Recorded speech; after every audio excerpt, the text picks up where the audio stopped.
So, right, welcome to the community thing number, I don't know. Let me get the agenda. And I guess we can start with Alban on a testing status update. Alban. Okay. So previously we had only Travis and Semaphore plugged into GitHub, and we are working on adding Jenkins, which is run at CoreOS on Kubernetes, I think. The goal is to start test on several distributions at the same time on Ubuntu, Fedora, CentOS, etc. Yeah. And hopefully we'll have a better coverage, because so far we don't have. It's only running on Ubuntu without system on the host, without overlay FS, without a lot of options, so we cannot do much. So the status is currently being installed and tested, but it's not ready yet to show. Yeah, we're already running some tests, and it seems to sort of work. So let's go. Yay. What's left to fix with that?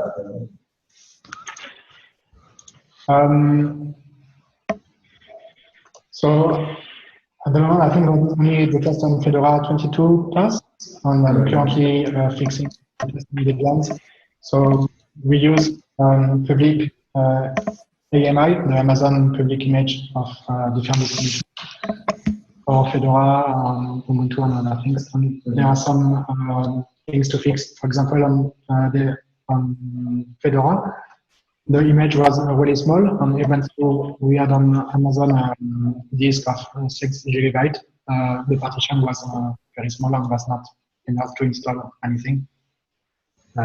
So some issues to fix.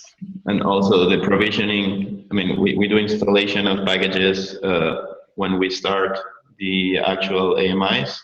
So we should create custom AMIs with all the packages we need there, so it's faster. But first we'll get the test working. Okay. So Rocket Natives, PRs. Yeah, I think John listed some there. Are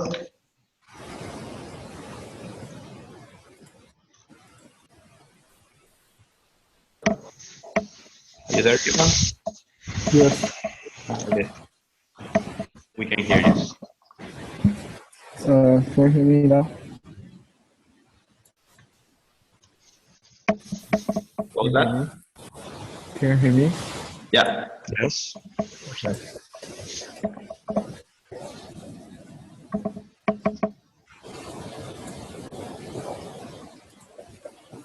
Yeah. Had a problem. Okay, so the main block here, I think, is just the general regression. What?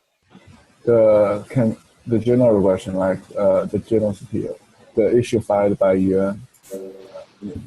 Yeah, but they've got that solved. So once it's in a release, we'll be happy, and I can always use it before it is in a release. Okay.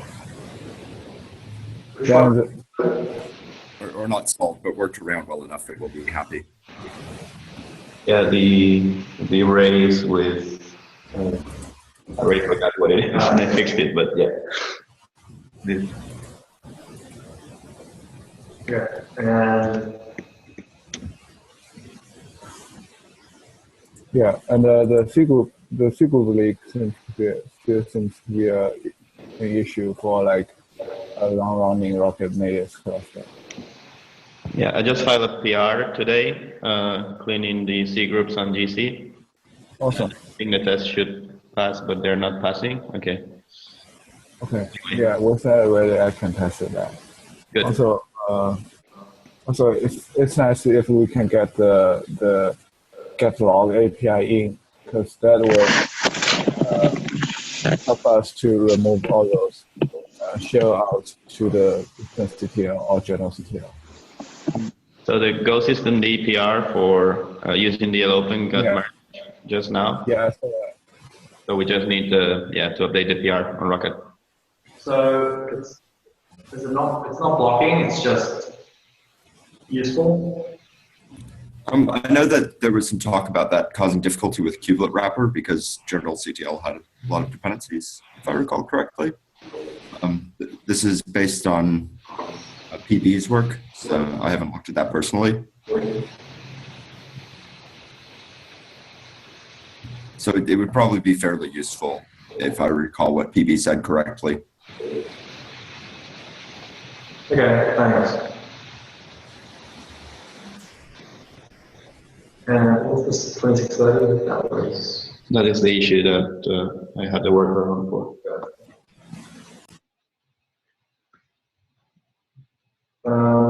Okay. Next. So the non-blocking issues, I think Yifan, you said no. What can you elaborate a bit? Yeah, for the SE Linux stuff, in the recommended we put the SE Linux options on the system file itself, and the other one. Yeah. Oh, the SC host. I think Yuan is working on that, and he's just letting kubelet to manage the SC host. Yeah, Right. Moving the namespace into the kubelet makes that all work. Okay. But ideally in the future we will fix it, right? Ideally, probably, but that's not going to fix everything, so we won't be able to move instantly if you just close that issue. Again, there's the downwards API with the IP and environment variable and in a file system. So you still need an additional way to get the IP before any of the applications in the pod are running. And then if you have that, you might as well use that to do the etc host bind now so that you can unify the logic in the kubelet because it already manages that file for Docker, even though Docker has an option to do it too. Okay.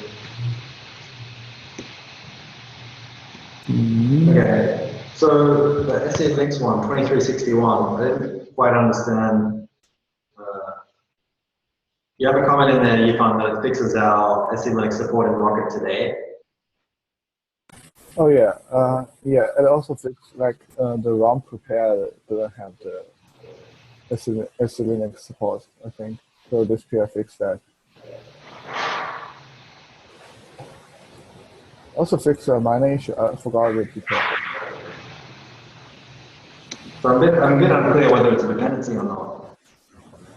No, it's not a dependency. Okay. So targeting it for 1.8 is okay?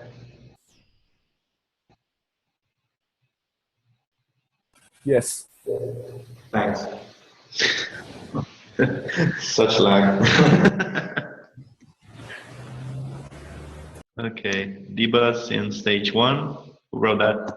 I read that. This is something we need to consider for, start to, to look at implementing, because it's how we imagine that we're going to work on the container level interface.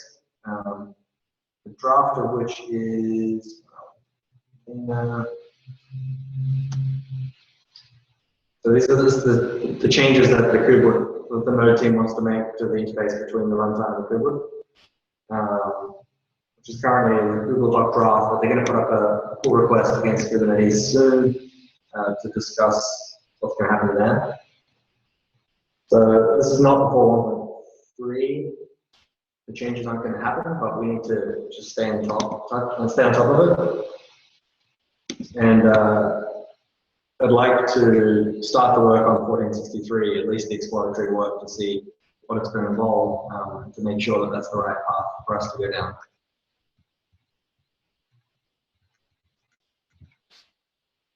So,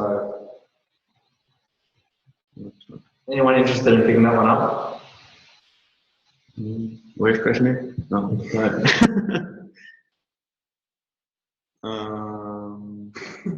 We'll think about it.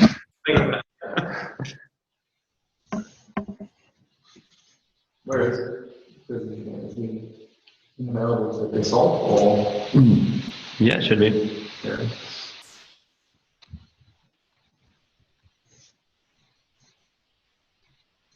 not for the implementation, I guess. Not really, doesn't have much time, no. Sure. All right. So rocket stop. Yeah, it's me. You hear me good? Yeah, perfect. Yeah. Hello, guys. Hello. First time as a speaker, so hi, I'm JJ from Gdańsk. Nice to meet you. You too. What I want to discuss, it's all about the rocket stop subcommand, which was initially developed by Iago, right? I spell your name correctly. Okay.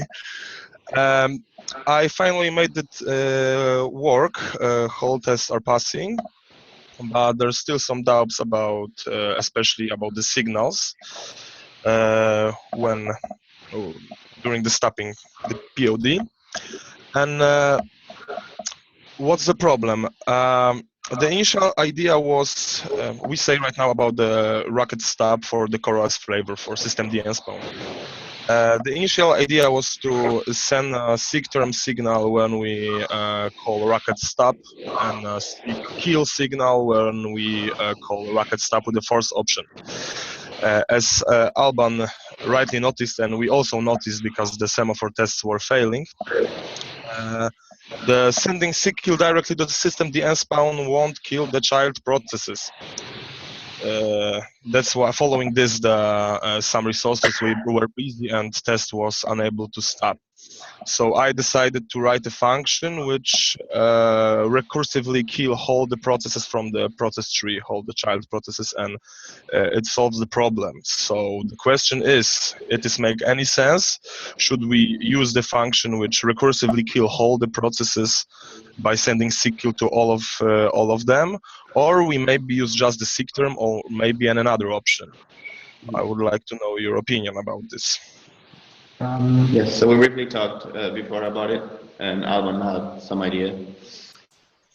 Yeah, I would like to know why sending SIG-term to endspawn doesn't work. It sounds like a bug in endspawn, probably. SIG-term works. No, SIG-term works for the endspawn. SIG-kill kills systemd endspawn, but the child process systemd is still working. Yeah, of course. Okay. So for SIG-kill, we'll suggest to send SIG-kill to two processes, systemd endspawn and systemd in the pod. Because when we send that signal to systemd, when systemd in the pod is killed, it should the kernel should kill all the child process from there. So that would be two processes to kill from the code. So I think it's guaranteed that systemd and spawn only has one child by the time it's running systemd. Yes. Yeah, systemd and spawn got actually one child, systemd, but systemd also had a child. It's systemd journal D. I don't remember right now. So when I call my recursive function, it's three processes to kill. Yeah, but we think that killing systemd should kill the children, right? Yes, because it's in a new PID namespace, and systemd is the PID one in that PID namespace. And Yes. I think all the process like journal D should be killed automatically when systemd PID one is killed. So you Yeah. And another question is, should we, if the user specifies force, should we try a SIG-term first, and then after a while try SIG-kill? Or that's an idea. We can send a SIG-term exactly as with non-force option, and when the process still exists, we can recursively call the SIG-kill from the child to the parent process. Or maybe just try to kill the systemd with a SIG-kill, but it won't work locally and a semaphore. No, locally it works because a new version of kernel. There was some patch about this. Someone, I think. You tested killing systemd and spawn in systemd, and it didn't work. It left. Yeah. Really? No. What do you mean? I think. What do you mean? Sending SIG-term or SIG-kill? So SIG-kill to both systemd and spawn and systemd inside the pod. Yes. When I send a SIG-kill, only systemd and spawn is killed. Systemd still exists. Yeah, but and that's what. I mean, also killing systemd, but not systemd journal D or whatever process is. Okay, okay. If that works, that would be better, I think, because it's only two processes to So, kill. okay, you mean not to kill all the child processes recursively, but the specific process systemd and systemd and spawn, right? Exactly. Yeah. Okay, okay. So I can do it. please try that and see if it works. Thanks. Okay. Another thing, it's testing rocket stop. It's a testing rocket stop. Initially, your idea was to, during the test, was to call the stop, check the output from the rocket stop command, whether the output is a UID of the pod, that's the expected output from the rocket stop, and then check the state of the pod, whether it's exited or not. And I got the problems on the semaphore with this because when I call for our KVM rocket stop, which is implemented a little bit different, when I killing the pod with the KVM flavor, the output from the stop command, it's not the whole UID, but it's only 3 characters from the UID, and I don't know whether it's the problem in the semaphore or I don't know. And what I did is just removed the checking of the output, because what is interesting for us in the rocket stop test, in my opinion, is whether the pod is stopped or not. I don't know. What's your opinion about this? Sounds weird. Yeah, I guess the thing we want to test if it stops the pod. Yes. So does that happen locally too? No, no. Just on semaphore. Yeah. Pretty strange. Okay. We can maybe yeah. And have a look. Yeah, tomorrow. Yeah, just make in your mind what I said and take a look on this and make some feedback on the IRC or on the GitHub. Sure, we'll do that. Okay. Okay. Thanks. So I'll add something here. And thanks for implementing it. Yeah, thanks.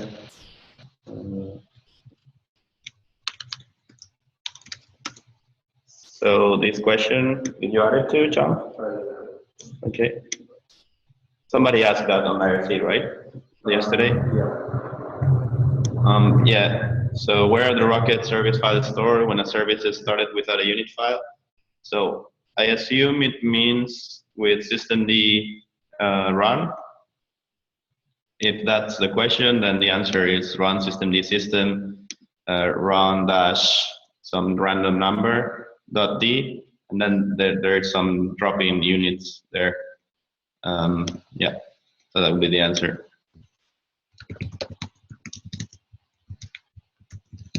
I actually asked that question. Okay. Is that what you meant? The system you run? Hi. Yeah. Yeah, I was just curious because I saw, when I started it said like run dash and the random thing that it generated. So I was curious where that was stored because it wasn't stored in the standard, systemd/service, systemd/system place. Okay, so that's where it's stored, or at least on my test.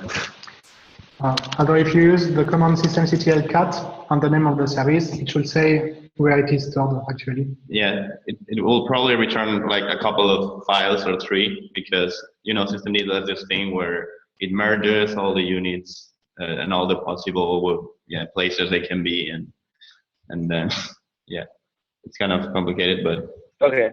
You should use that. Could you repeat that? Sorry, I couldn't hear. So if you do systemctl cat and then the service name, then you should see where the actual files are. Oh, okay, that's great. Thanks. It will appear something like one section and then on top a comment with the word which file this section is, and then another section and then which file it is, and things like that. Okay. Galvan is trying just now. There's a problem. Because ID finished, you just need to do sleep. Yeah, anyway. And you had another question?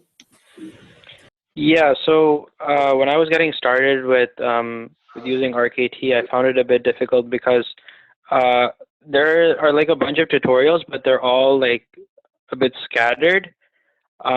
So like it's a bit difficult for someone who's just coming from Docker to get started, since like in the beginning it was even hard for me to find out that like you have to use systemd and like how to run the various commands with that. So I was curious if you guys could make like for more people that are starting out, like a unified tutorial which has like everything, not just like showing how to start with ArcAT, but like not creating the unit file, and just having like the entire process from like beginning to end, like in terms of best practices, like how you guys would do it in like a central location.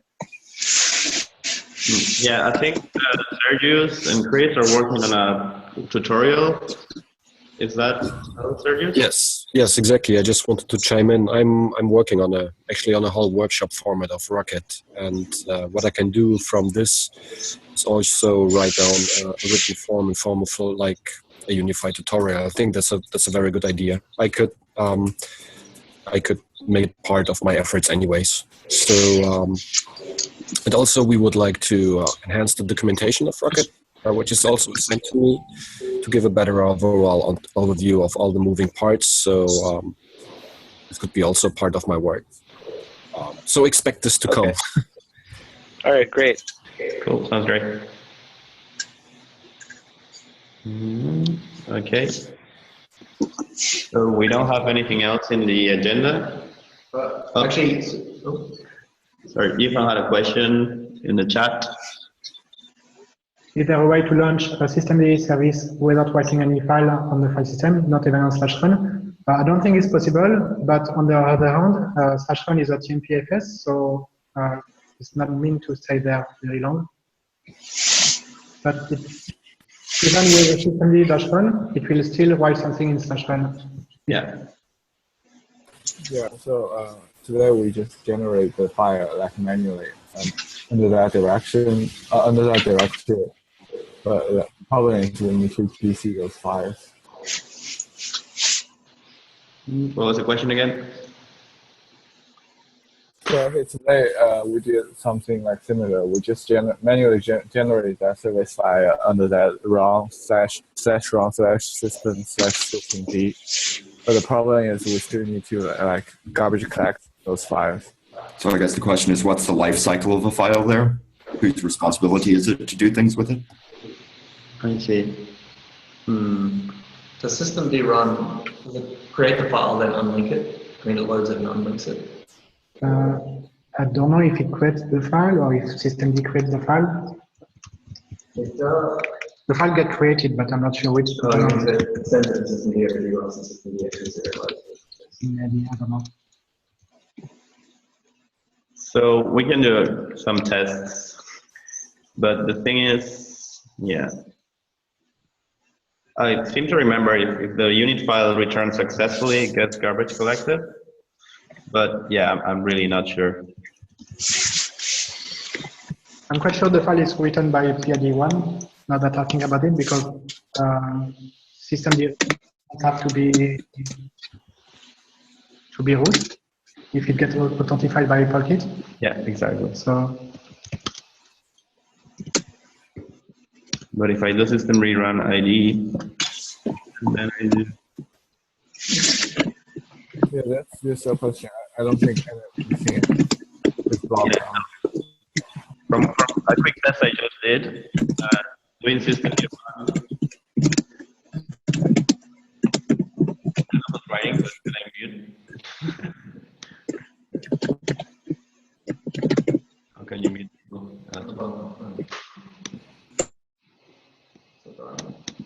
Okay, seems right. All right, so I did a quick test, and if the unit file exits with success, it seems to be garbage collected, but if it doesn't, it stays there. And this is the same, this is the reason why you can see failed transient units in systemctl.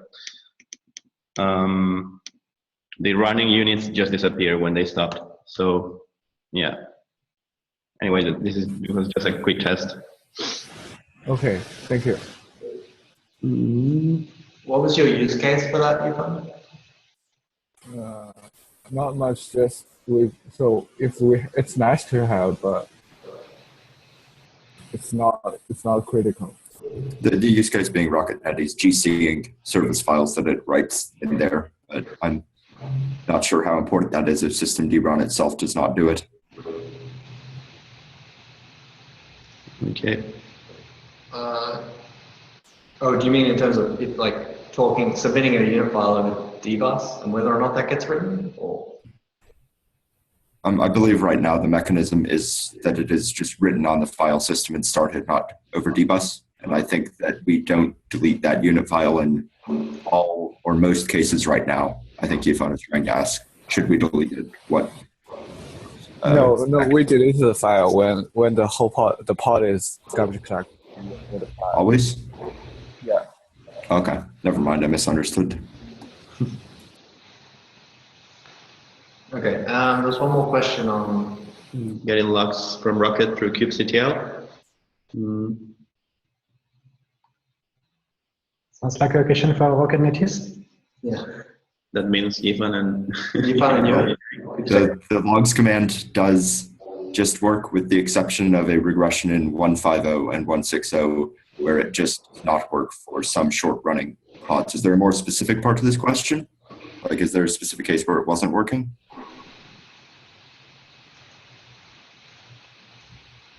I don't know. And even for 1.5 and 1.6, it only didn't work for very short-living commands. So, Okay, go ahead. Whoever was talking before. Władek, you should unmute.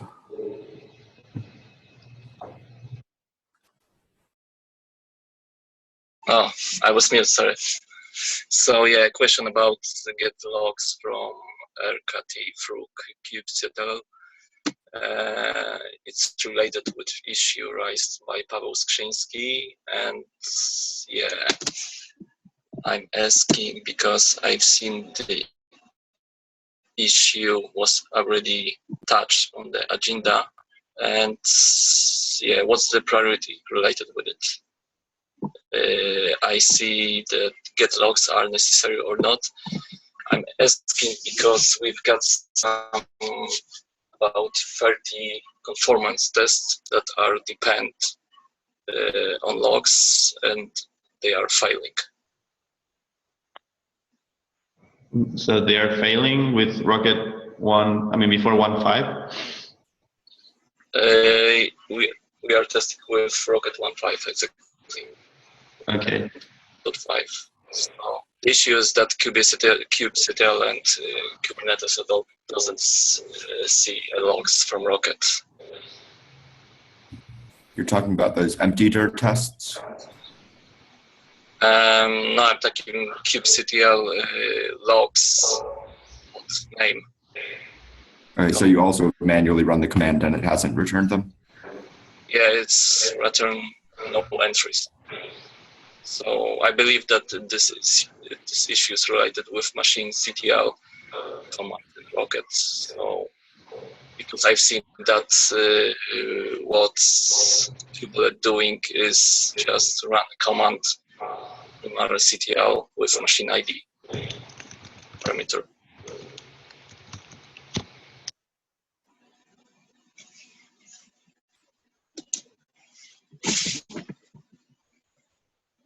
Do we just need an update for, just need to update to the latest Rocket for that? Or? It sounds like the mechanism that we're using to get logs might not be good enough for the KVM stage 1. We might just need to figure out how to make it more generic. Yeah, I think it's working for CoreOS flavor. Correct me if I'm wrong. And I need to check it anyway. Yeah, it does work for CoreOS, and It does, okay. If you could post a issue where you, probably against Kubernetes, where you show what the journal CTL-O JSON looks like, or any get data that you do get related to that machine, that would be awesome. All right. Well.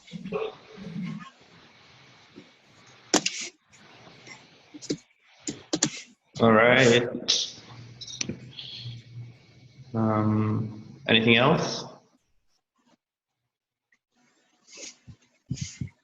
Oh, that's next. Sure. Any other questions in Zoom? No? Okay, so I guess that's it. Thanks for joining. And yeah, this seems to work better than Hangouts. So I guess we'll keep doing this. Yeah. Yeah. Bye-bye. Thanks, everyone. Bye. All right, thanks. Yeah. Thanks. Bye.